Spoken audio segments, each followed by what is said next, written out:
Okay. Hello, internet family. This is Anjanette Potter, also known as Adam's Rib, and you are looking and listening to Monday Evening Quarterback. I just recently started a new job, which before I even started the job, I've been so busy with running taking the Queen Mother everywhere she needs to go, that this actually is working out. So I decided for Monday nights I'm going to start doing it at 10, right after the voice goes off, rather than try to be up at midnight. So then I got called on and I started doing grandma duties. And so I decided for Monday night, I'm going to start doing it at 10 so that I could get to bed at around 11 o'clock so I could get up. Well, pray for my grandson. He's not feeling well, so he won't be in school tomorrow.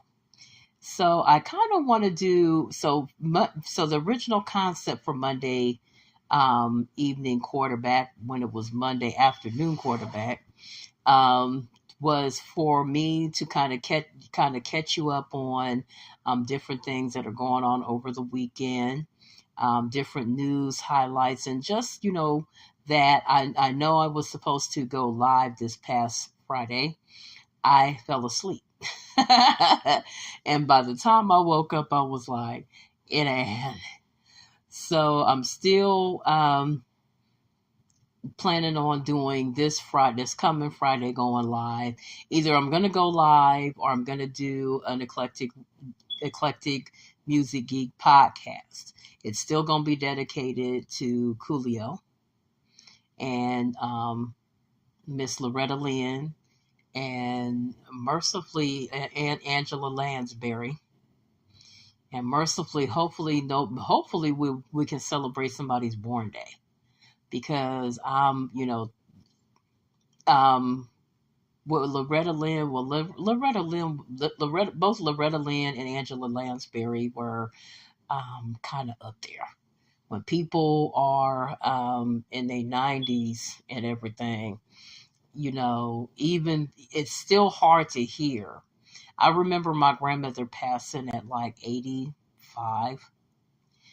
And even though, even though, even though I felt like it was about time for her to go, it was still very hard to hear when she passed. Even though it is inevitable that a person's going to leave this earth, because, that's what happens. We are here and then we go. And, we're here for a short time. And I know it sounds like,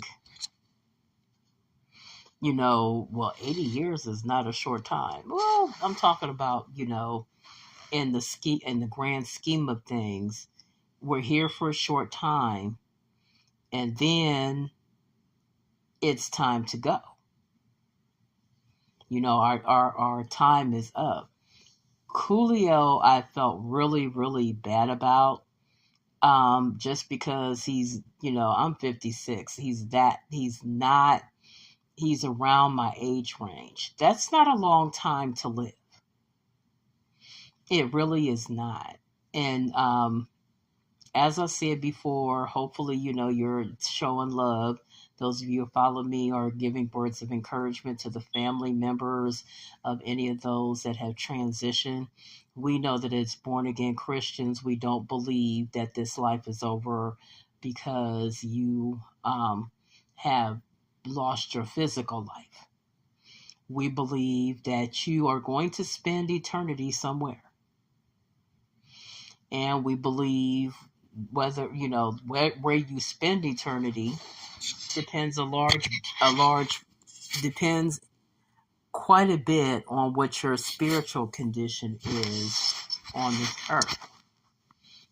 If you have given your life to Christ in the land of the living and you're saved, like I am, then you will spend your eternity in the presence of your Heavenly Father. So that's what Christians mean when they say to be absent from the body is to be present with the Lord. If you have not accepted Christ, then we know that that person is in spiritual darkness for the rest of their life. Now that's what we believe as born again Christians. I can't. And if they have given their life to Christ and they did make the transition and they are in God's presence in heaven, those of us that have also accepted Christ in the land of the living will see them again.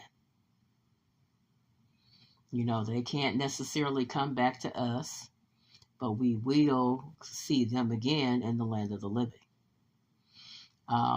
We in the hereafter we will see them again. They made it. If they accepted Christ and pledged their life, then they are shoo-in. That's how that goes. So I also want to talk about, like I said, I was going to talk about The Voice. This season, there seemed to be a lot of strong contenders this year. So they have a thing I'm going to show you. Let me see here. So on my smartphone, you will see a little app called The Voice app. So what we do is, so the next show, so it'll show you when the next show starts, which is in 21 hours. So that means they're still showing The Voice on Monday and Tuesday right now because they're doing the battle rounds. Everyone has filled up their teams. And so now if you're a Voice fan, they're doing that, the maddening thing of pitting their people against each other and deciding which one they're going to keep. So they're still narrowing their teams down. They also have the option. This year is the past couple seasons have been really interesting in that they have the ability they have the option of, the artist that doesn't get picked, the teams have the option of stealing the artist. They also have the option of saving the artist that they didn't pick. And so that's been a little interesting. Most of the time, the people that I want to see get saved. Not always the case. The people that I want to get stolen don't always get stolen. So, when you're an observer, that's where you go. You also have the option of building your own team. So this is my team right here. And, I have people that are up for removal in about 9 days. So what happens is this is my team right here. This upper part are my team. And if I lose any of those people, I have the option of moving any of these people up to that spot. Which I'm hoping, my team normally gets filled up. There's my team and the people, if you keep an artist on there, then you get, quite a few points. It also asks a lot of questions in between commercials and different other stuff. You get to answer questions on each of the people that is competing on the artist, on the coaches, and win points that way. So the longer you keep an artist on your team and the more that you go into the app and look at other stuff on the app, if you go on a daily basis, then you get points every time you open up the app and go on there. It's really a fun way to participate and interact with the voice there. You also have the option of being able to tweet the coaches and respond to their tweets, or tweet them and talk to them. You also have the ability to tweet the competitors and talk to them and encourage them and everything. So it's really fun.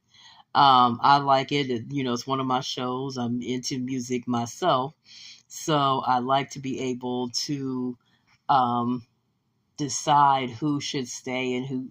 You don't really have the deciding power that the voting public has as far as that. It also gives you a little bit of a dog in the fight, because you're going to go harder for somebody who's on your team than you are for somebody who's not on your team. And I get a chance every so often to find that out, because one of my team members, I think about one or two of my team members were up tonight, and I was like, well, of course I'm going to vote for the person that's on. I'm going to, go for the person that's on my team. And so that's what happened. Voting is not open yet, and you can vote from the app. Voting is not open yet because they're not down to. They're still doing live, but they're still like pitting their people against each other. So once they get to the point where they're doing, the live shows and being able to just perform and not be against another person on their team, then that's when the app will open up and allow you to vote. And you get a chance to cast as many votes as you want. I think you can, go up to 10. It's actually pretty fun.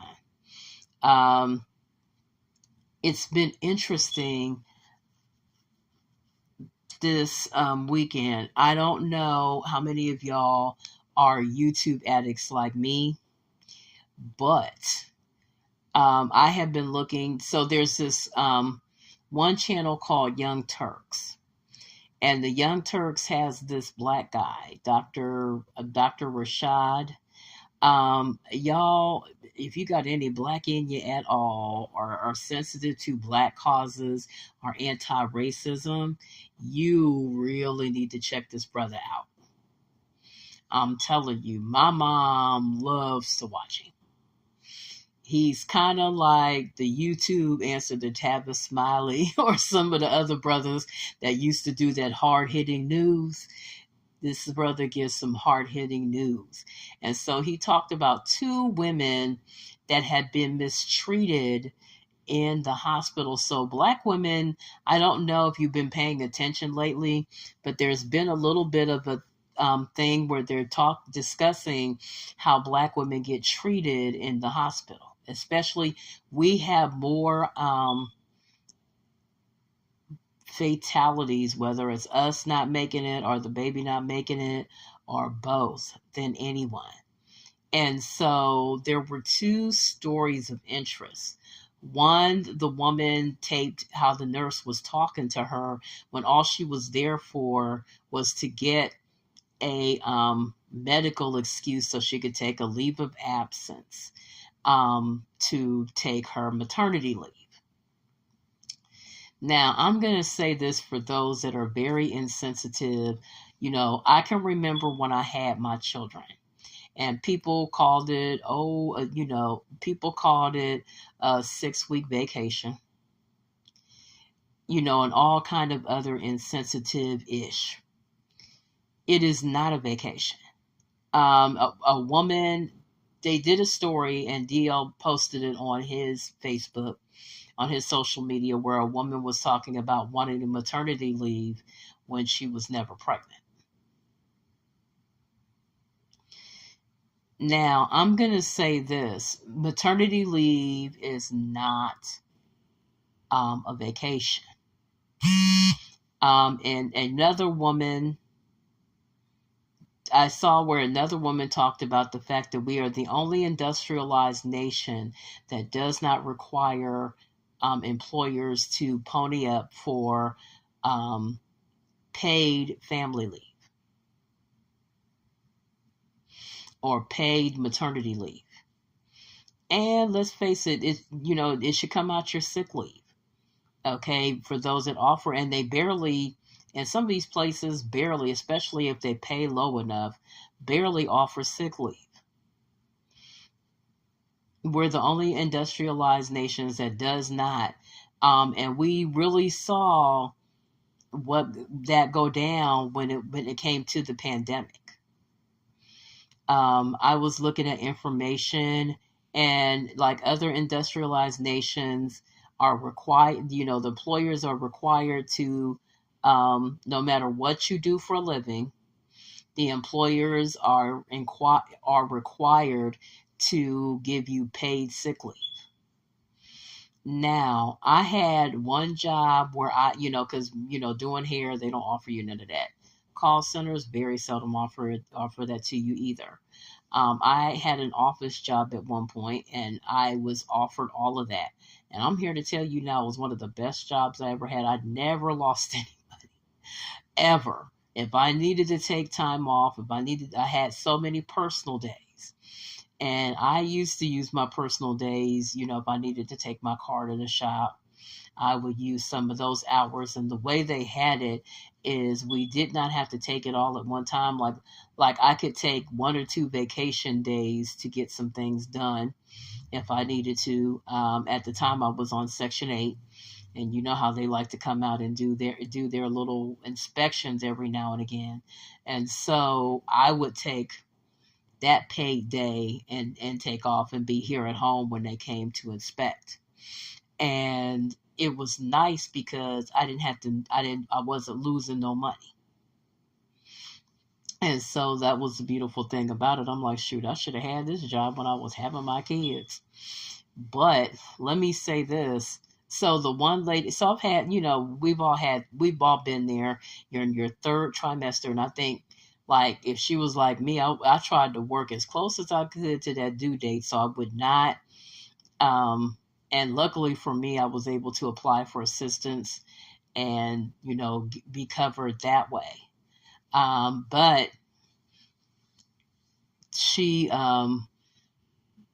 was applying for it to get off because, most of the doctors, want you out for at least a good 6 weeks so that you can heal.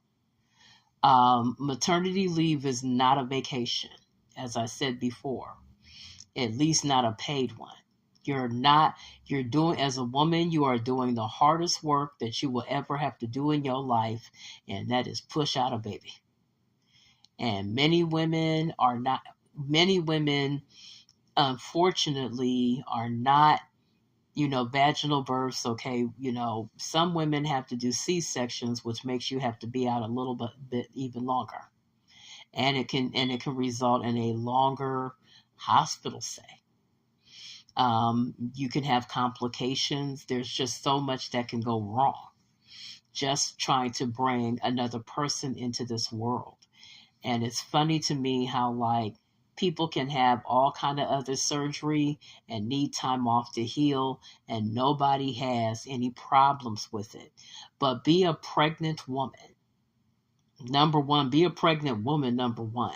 And then on top of that, be a pregnant woman of color. And just need to get a notice. And I'm like, it ain't even up to her to issue the notice. It's up to the doctor. And I remember when I got my leave, which they didn't give me any hassles either time.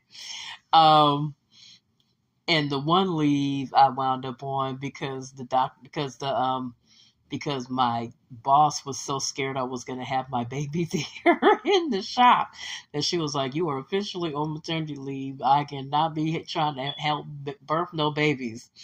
And so I had Braxton Hicks contractions.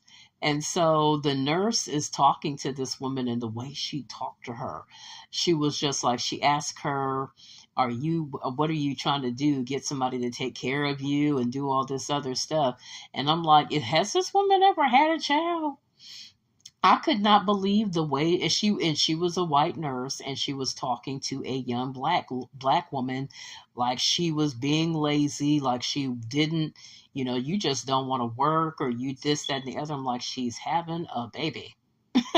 Like you are carrying a child when those 6 weeks are not so you can just bum around and eat bonbons. You're off for those 6 weeks because you are healing from giving birth to a person. And it just infuriates me when I hear people act like maternity leave, like I'm like, she just had a baby. I remember when I went with my daughter to the hospital and I pretty much had to, tell one of the staff, I'm like, can I get a wheelchair for my daughter? My daughter, we went there and they were like, well, she they wanted to make her walk. I'm like, are you joking? Like, do you know how unpredictable it is when you are in there and in labor? You don't know when that baby is going to come out. And so I'm like, she needs a wheelchair.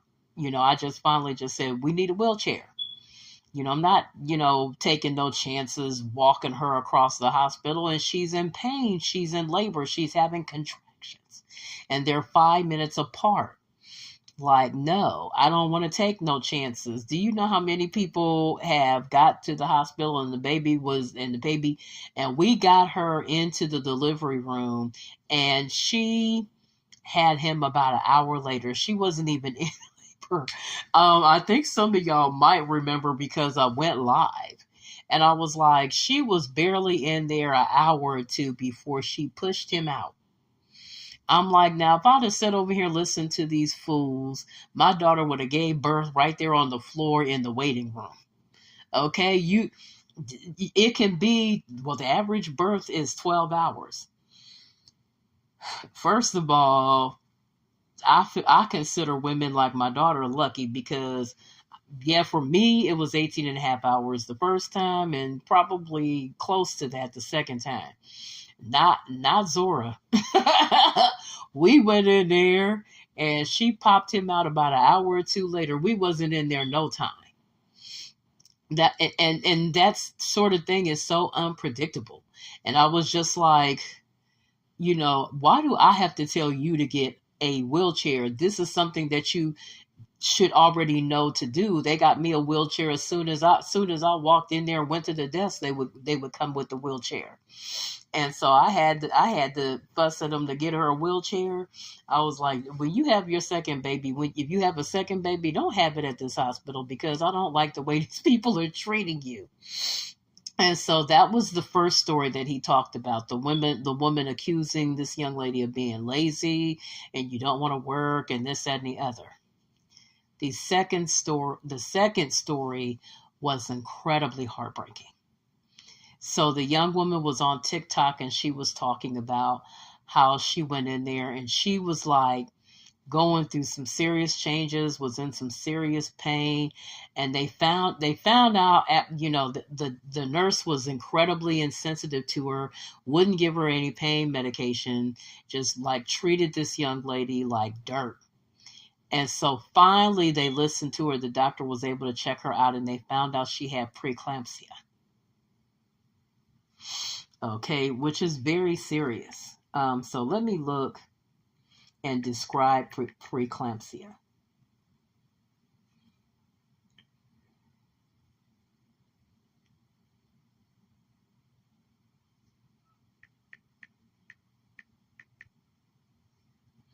Preeclampsia, and they said the exact cause is not known, but it is suspected to be improper functioning of the placenta. High fat and poor nutrition can also be the cause. Is it associated with insufficient blood flow to the placenta? Genetic factors are involved, family history, and immune function disorders.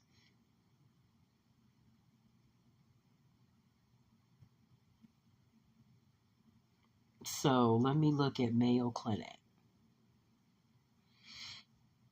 So with preeclampsia, you might have high blood pressure, high levels of protein in urine that indicate kidney damage or other signs of organ damage. Preeclampsia usually begins after 20 weeks of pregnancy in women whose blood pressure have previously been in the standard range. Left untreated, preeclampsia can lead to serious, even fatal complications for both the mother and baby. Each delivery of the baby, early delivery of the baby is often recommended. The timing of delivery depends on how severe the preeclampsia is and how many weeks pregnant you are. Before delivery, preeclampsia treatment includes careful monitoring and medications to lower their blood pressure and manage complications. Preeclampsia may develop after the delivery of a baby, which is known as postpartum preeclampsia. So they neglected her to the point where they neglected her, and they neglected her symptoms. And really, Black women being treated this way, I always tell people, black women getting rough treatment harkens back to the plantation. With all of the unfair, ignorant stereotypes, we're tough, we can take a look in and keep ticking. We don't get the tender loving care that we should. And because people don't think of us as fragile, or don't think of us as in needing of the type of care that we should be getting in a hospital. Also with classism, I don't know how many of these women had health insurance or whether they were on Medicaid or private insurance, because sometimes that can make a difference in how you're treated. It's just a horrible thing. But it's just horrible to hear that someone had an issue that serious and it wasn't taken seriously soon enough. She almost lost her own life, and she almost lost the baby. The baby almost didn't make it because of how they did her. Because at first when I showed her tape, I was like, oh, this must be the girl that they were talking about earlier, telling her side of the story. No, this was a completely separate Black woman. So for those Black men that are married to a Black woman, you kind of have to step up for us. As a woman, you almost have to be your own advocate. But it's terrible. It's terrible that racism is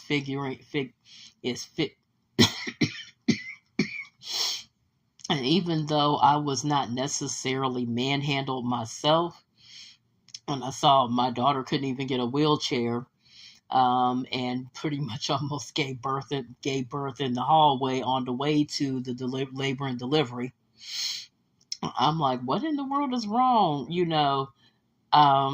It's just horrible. It's just horrible. I also overheard the tape that Donald Trump called himself, exposing Joe Biden. Because it was a tape of Joe Biden, President Biden, offering comfort to his son. They're having some issues. One of the sons is having some issues. I think he might be on drugs or whatever. And so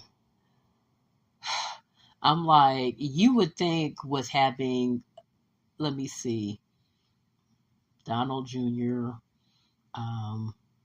Ivanka, what's his name, Eric, and the one he had with his second wife, because Barron is not that old, isn't grown yet, but he's got 4, you would think with having 4 grown children that he would understand. I'm like, D.L. Hughley played the tape on his radio show earlier. I was listening to it, and I'm like, well, all he did was get Biden some more votes, because people who have ever had a grown drug addicted child are going to empathize with Joe Biden. It's hard when you have grown children because, they're grown, they're legal adults, they're able. My grandmother used to tell us years ago, when you're grown, you can do like you want to do. I pray there's some stuff you're not going to want to do because it's bad for you. And I was just like listening, I'm like, So I have a story to kind of tell on that. The very first church that I got saved in was in the 80s. Justin was probably around 88 and going into 89. My son wasn't a year old yet, so 88. Um, he was about 10 months old, and I went to church with my babysitter at the time who was saved, and I got saved. So we were faithfully going to church and everything. And you can have somebody be a part of your life and they make such an impact in a positive manner that this is, not now my son is 34 years old, but I will still never forget the positive impact that Pastor Etheridge here in Columbus, Ohio, who was over Jireh House Full Gospel Church at the time, made. I remember going through an eviction situation, and they, talked to my landlord for me to try to keep me from being set out. It didn't work. So he wound up putting me in touch with a social worker that they knew from their church. One of the ladies that attended that church had a sister that worked in one of our social service agencies, and she got together to try to get me a place to stay. And I wound up moving into Whitney Young Apartments, close to the downtown area, right by what was it? Shiloh Baptist Church, Shiloh 1, because they wound up with a horrendous church split, and they wound up forming Shiloh 1 and Shiloh 2. That's a story for another live broadcast. So this man went through, moved heaven and high water to get me and my child a place to live. I remember him praying with mothers who were at his church that were saved, that were praying for their grown children during the time of the crack epidemic. A lot of them had grown children that wound up addicted to crack. And so he was, praying with them and talking with them, being so patient and compassionate to them. Then he told his own story. So he had a son who wound up being addicted to cocaine, same drug, I know. And he talked about the effect that it began to have on his marriage with his wife. How, they got to falling out because you're married, you're one, but you don't always agree on how situations should be handled. So he said, he remembered the years that they had to pray together because they had begun to point fingers at one another. And so they began to, I remember telling somebody once, even the best couples have arguments, have disagreements. Not disagreeing is not necessarily a good thing. Not disagreeing can sometimes mean that somebody's needs are being neglected. And in many cases, it's usually the women. Because we're taught to be so agreeable and gracious. Once again, a topic for another broadcast. But when he began to share his story about his son being addicted to drugs and, the changes that they went through and how, God brought them through the situation, and it was not easy. You kind of have to join forces and realize you're in it together. And so I talked about that earlier when I thought about that came back to me with the whole Biden thing. We're supposed to pray for our world leaders. We really are. And if any time you need prayer is when you are dealing with a grown child that is addicted to a substance. It is not easy. I have two grown children and a grandchild, and I am not experiencing a lot of what a lot of other people experience.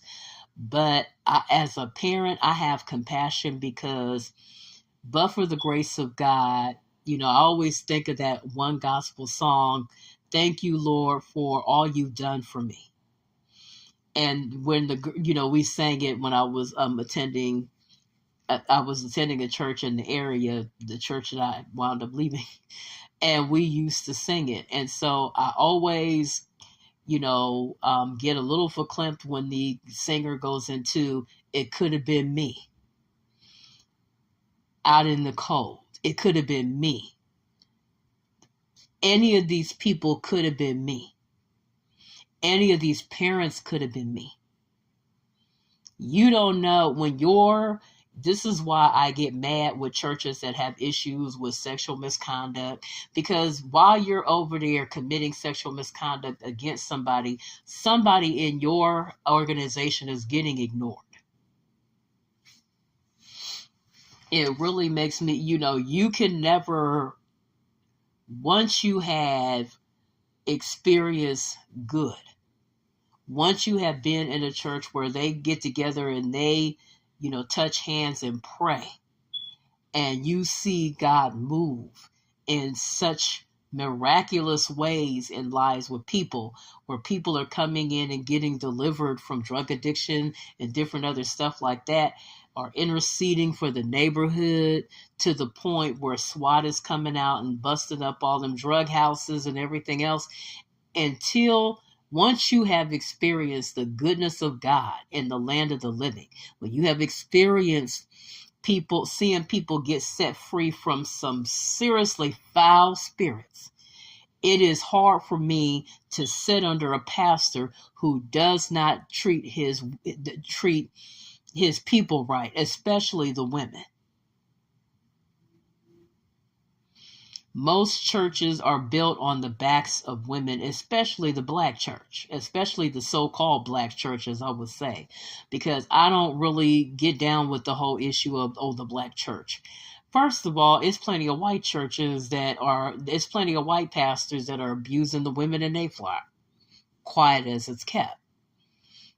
And so when you hear some of this stuff, you hear the people who are speaking out in ignorance about rape, abortion and rape babies and all this other stuff. Somebody showed up in my stream on YouTube one time and was, Me Too is of the devil. Don't believe none of this stuff. I said, Me Too is not of the devil. I'm going to tell you what is of the devil. The behavior that these women are experiencing that have had to share Me Too stories. When you have time to be a charlatan, then somebody being neglected. When I've been able to watch a pastor, and I'm not saying that this man was perfect. There was some stuff that happened up in that church where he had to leave it, and they had paid the church off. And so this man had to leave his own church because of some mess that was going on. Do you know what he did? He went right out here and started another ministry helping men who had problems with alcoholism get their lives together. I would dare to say that this man probably ministered all the way up to the day he died. Now, I could be wrong because I ran into his son on the bus when I was riding the bus, and I said, your father, I don't know what your relationship with your father was. You know what I'm saying? Because the young man was on drugs for a reason. But I will say this, your father was a very big blessing to me and a lot of other people.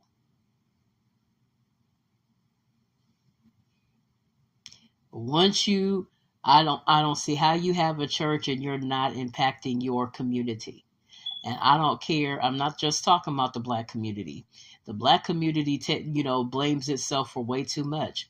If you don't have any type of outreach, if you're not reaching out to people, if you're not touching any lives on behalf of Christ, I don't have Adams Rib Media Ministry because I just want to be seen. Okay? Once I started being able to minister to people and talk to people about Christ and reach out to people and started winning people and started bringing people to church, it is very addicting.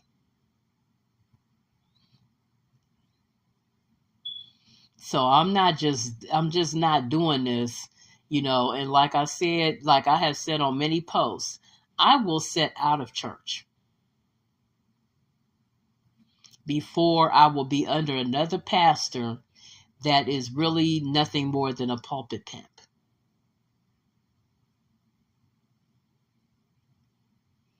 And I thought about that when I was hearing the whole Trump. I would never vote for Trump.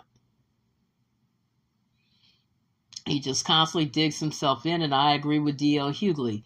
If you can post that, if you can put that out there and try to make this man look bad when all this man is doing is trying to be, reaching out to his son, being a father, because that's what fathers do.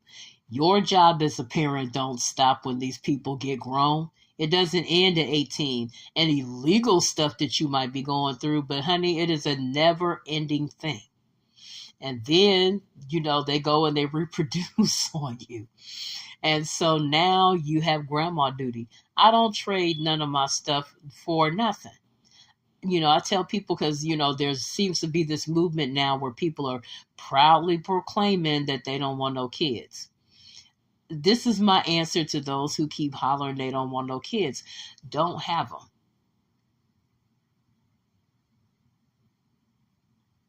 Don't have them. You aren't making me feel no kind of way because you don't want to have no kids. You know what? You're right. You shouldn't have them because they're a very big responsibility, and it's a responsibility that lasts until the day you die.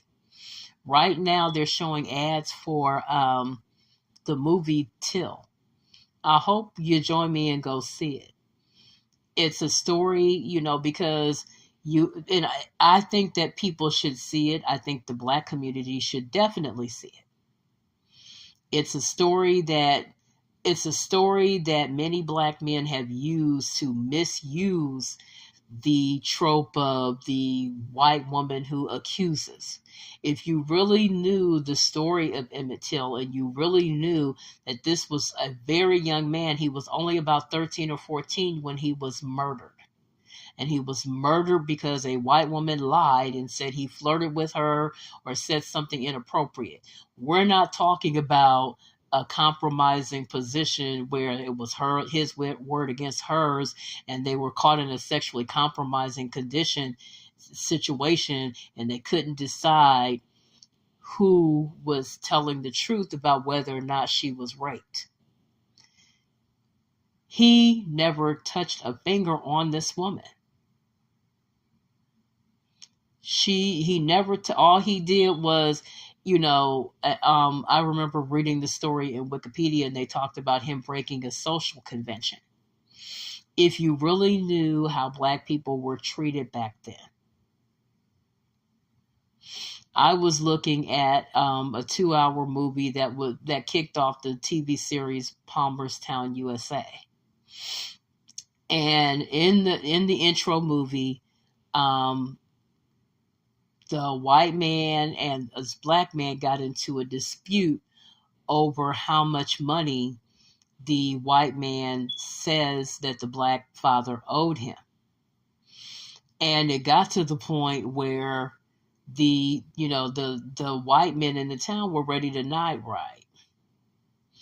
And I think it was like only $1 and some that was in dispute. But you have to remember that there was a time where we had no rights. And I'm talking about even up here in the North. So you owe it to yourself. That's why when I hear black men talk about folk being out to get them on cases like R. Kelly where they're clearly guilty. it upsets me, because do you not know that there was a time where a woman could out and out lie on you? A white woman could out and out lie on you, and you would be murdered. Okay, so I'm just one of those people, because I see a lot of stuff around in conditions in this country, and it's like somebody's trying to roll the clock back on not just minorities but women's rights, different things. I'm not one of those people who feel like, well, abortion, blah blah blah. I joined the Black Christians, to where it is a bit of a where I feel like it is a bit of a I'm a bit on the fence on that one. And I'm not gonna say I don't believe in the rights of the unborn, because I do. Babies are precious. The Word of God talks about children being, it's a way of being fruitful. That's how we establish ourselves in the earth, is through our children, is through having children and building families. However, I have trepidation about the whole outlawing Roe v. Wade, because women are not protected enough for women. Like, I don't trust males. I'll put it that way. And the reason I don't trust them is because they constantly have something up their sleeve when it comes to women. So for me, the whole Roe v. Wade is not just about abortion rights. It's really about trying to control women's reproductive. And it's not about just controlling your reproductive health. It's also about controlling your sexual health. It's just, our nation at this time, if you heard the whole Hunter Biden, Joe Biden exchange, maybe drop to your knees and pray for this man. And not just to heal the relationship with his son, but pray for the son to be delivered and set free, because I have had an addiction to porn. When something controls you on that level, it is horrible. So if you have anything that God has set you free from, that had a noose through your nose, you should be thanking God, and you should be praying for the Biden family. It is not easy to have a child it is hard to have a child who's on drugs. The same child that you brought home from the hospital, the apple of your eye, the child you love, and they steal from you. They steal from you. They lie to you to your face. They do all kinds of crazy stuff. They are not responsible human beings when they're like that. That demon has him. And like I said before, instead of ridicule him and using it to say that he don't qualify to be the president, how about praying for him? That is an awesome duty to have to run this country. And I could remember, like, different, every president that has been the president has had some relatives, honey, that brought all kind of embarrassment and shame. I remember President Carter, when he was in office, had a brother that seemed to want to act up. President Clinton had a brother. Like, seemed like everybody had everybody who has been in the presidency has had to deal with a relative that tries them, and it's horrible when it's your own child. So before we set up and judge people, how about pray for some of these folks? Who knows? God may give you a word to give to somebody. So anyway.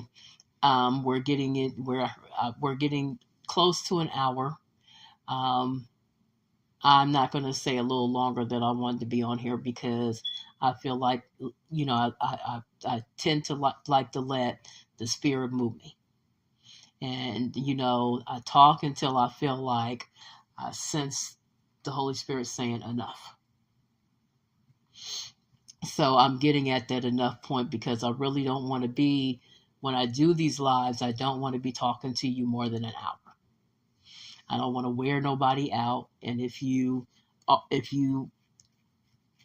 decide to watch the rerun on YouTube or anything, or Facebook or anywhere else, I don't want you to have to stop in the middle of it because I've gone too long. Because I know how I am. If I'm looking at any of my favorite YouTubers and that thing says 2 hours, girl, I ain't watching the whole 2 hours. I love you, but I ain't watching for no whole 2 hours. That's just not going to happen. So anyway, I'm going to get off here and lay it down. But you guys have a blessed week. Love on each other. Be good to each other.